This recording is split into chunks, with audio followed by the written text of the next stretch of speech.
Okay, boys and girls, so picking up where we left off, talking about photography, this picture is a good example of how you can play with the framing or the composition of the shot. See how the pier is shoved over to the side to leave room for your eye to explore these clouds and this beautiful sky and the beautiful water. Notice this one bird right here, kind of by himself, adds some interest to the photo.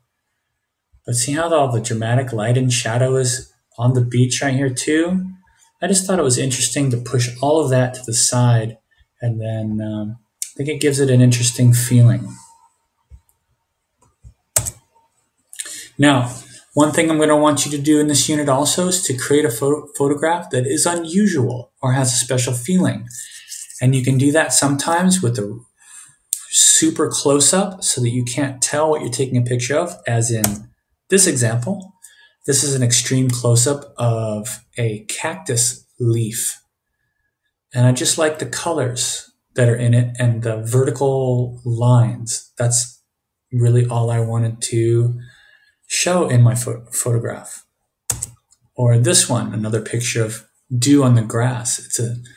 I like that idea and just took a, see how back here, these just look like sparkling jewels back here, but then these actually look like water droplets.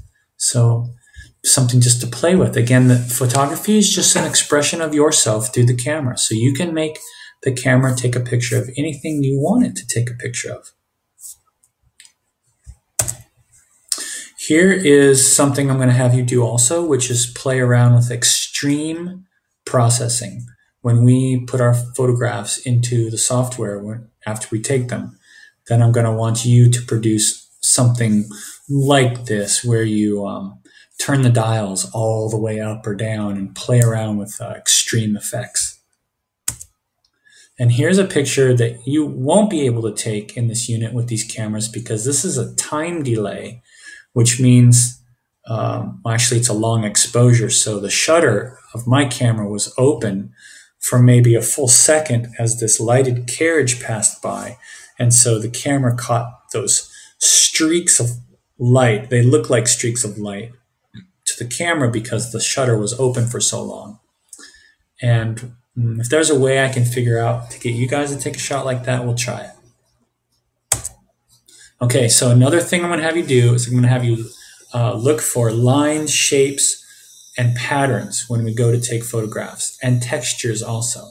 So stuff like this, okay, close up also, and notice where the light is coming from way behind our subject, from the top and behind.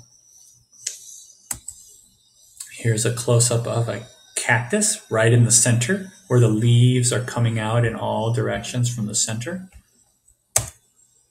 And notice the geometry here, all these straight lines of the top of a Japanese pagoda, or it might be Chinese, I can't remember.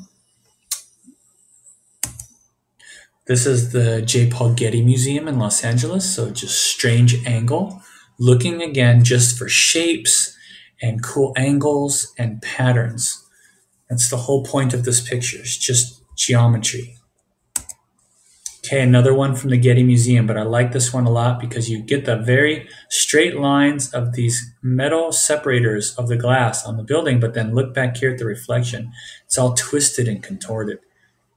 That's something interesting too. Now, glass and water can both reflect in strange ways and make for unusual effects when you take a photograph. Okay, this is the Japanese sand garden. Notice the interesting light and shadow and the designs. I think it makes for a good photograph. Interesting anyway. Okay, and definitely, again, don't forget to look up. Cool stuff is over your head, boys and girls, all the time. So make sure you look up. This is a picture in Utah, where my parents used to live, of just some interesting light in the middle of this circle of trees. I really like this shot. There's a picture of a beautiful cherry blossom tree. And just another interesting way to play with the light and just to look up and see some interesting lines and patterns and color. Another shot into the trees, this time at Descanso Gardens. But notice how the white bark and the very blue sky and all those bare branches, I just think that makes for a really interesting photograph. And this is looking up at Huntington Gardens, straight up through the leaves of a very cool, delicate tree.